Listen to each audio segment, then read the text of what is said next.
अस्सलाम वालेकुम वरहमतुल्लाहि वबरकातुहू। कॉलिनर्जिक अर्टिकेरिया क्या है? जिस्म के अंदर सुइयां चुभना शुरू हो जाती हैं।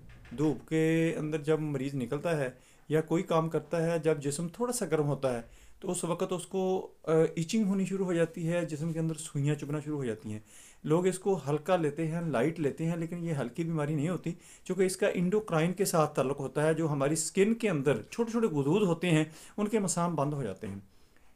वो बाहर पसीना या कोई फुजला वगैरह जो होता है, उसको ड्रेन नहीं कर सकते, तो उस वक्त ये प्रॉब्लम हो जाती है। ये 3 डॉक्टरों का ट्रीटमेंट होता है, कि जो ब्लड के मुतालिक डॉक्टर है, स्किन के मुतालिक है, और एंडोक्राइन का डॉक्टर है।